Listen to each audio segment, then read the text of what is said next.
Besides names, titles, headings, and lists, other categories to consider when capitalizing words are place names and official documents. First off, place names. A basic rule is that continents, countries, cities, oceans, and other places that appear on maps are always capitalized, as well as words derived from place names, such as French, Californian, and German. When referring to U.S. states, capitalize the word state only when it follows the name of the state. So you write Texas State, but the state of Texas. Though not strictly about capitalizing, using a hyphen with place names is another consideration, and one that many people find tricky. If you use a capitalized geographical term made up of more than one word as an adjective, don't hyphenate it.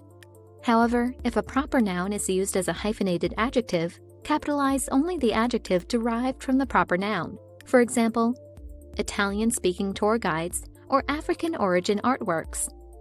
Topographical names and sections of a country, for example, the Great Lakes, the Nevada Desert, and the East Coast, are also capitalized. The names of buildings and monuments, such as the Empire State Building in New York City and Buckingham Palace in London, also take an uppercase letter. In addition, the names of streets, avenues, squares, parks, and the like are capitalized, so you'd capitalize Central Park, but not the word park when used in general. Also, in the category of words that take an uppercase letter are the names of important contemporary and historical events. Examples are the Second World War and special days such as Independence Day. In addition, make sure to capitalize words related to acts, treaties, and official documents, such as the Clean Air Act or the Kyoto Protocol. You may not realize it, but you don't capitalize compass points and related terms if they indicate direction or location, such as western or northward. Capitalization is a big topic, and it's difficult to cover everything. But knowing a few rules and checking a dictionary or other guide when you have questions can help you develop a consistent and correct style for capitalizing words in your documents.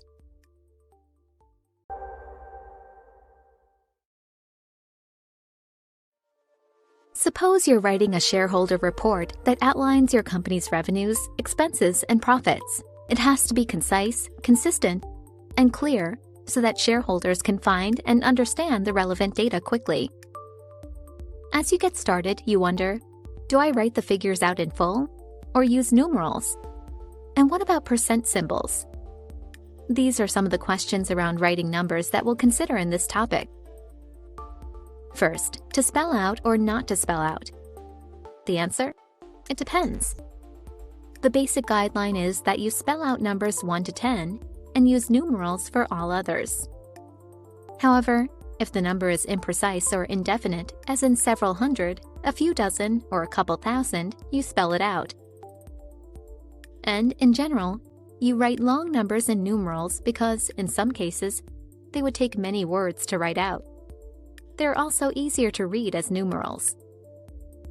Use a combination of numerals and words to express very large numbers, especially when they are fractional.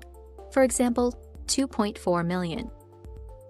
And you write 60 million with 60 as a number, rather than all those zeros. Like any large round number, sums of money are expressed as a mixture of numerals and words.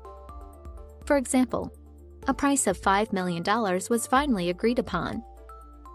Look at the context to figure out whether to use numerals or spell out a number. For important numbers, such as exact amounts of money and scientific values, use numerals. This helps to make the numbers stand out. What do you do if a sentence has more than one number in it? One that would normally be written out and one that should be given as a numeral. In this case, use the most convenient form, usually numerals for both. For instance, you write, there are 6 days left in which to correct 13 faults. But there's an exception you must remember. Always spell out a number that begins a sentence. For example, you spell out 21 at the start of the sentence instead of using the numeral. Rules also apply when you're using numbers with abbreviations, such as MI for miles, and with symbols like the percent sign and the degree sign. The basic rule is that you always use numerals if the number is followed by a symbol or abbreviation. The percent symbol is normally used in technical documents. In business writing, however, it's more common to use the word percent and degree instead. And if the percent or degree figure ends a sentence, you always spell it out. Percentage is another matter. It's more general and is used without a number. Numbers are used often in business communications. Knowing how to present them clearly can help you avoid confusing or misleading your readers.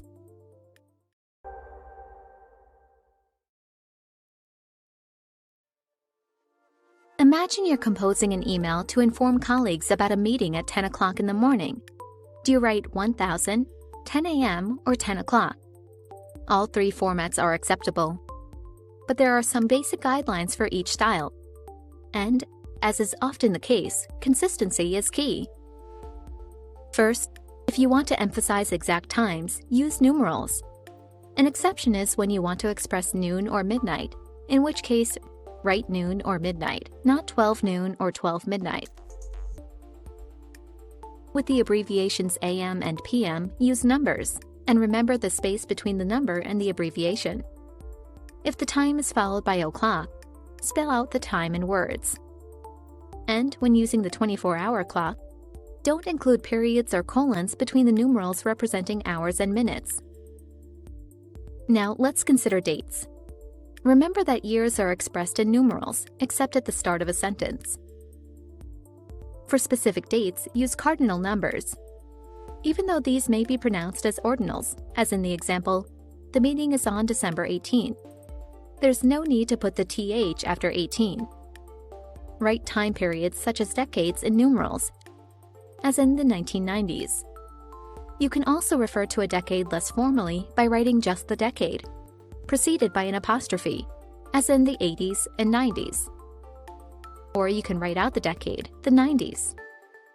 A point to remember is that time periods are plural, so you don't use an apostrophe before the final S.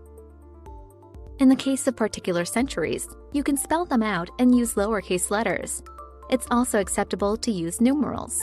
Whichever style you use, just be consistent. Next, how to write money-related figures.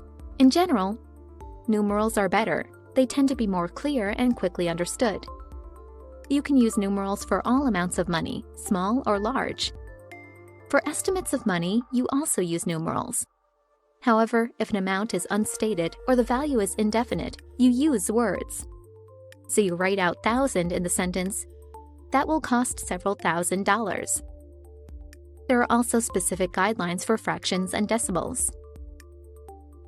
When working with fractions, spell out simple fractions, use numerals for mixed number fractions, and use numerals for decimal numbers.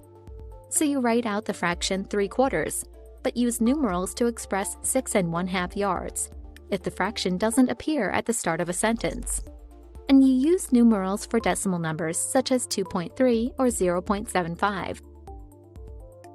Another rule to be aware of is that when you spell out an independent fraction, which is a single quantity, you hyphenate it.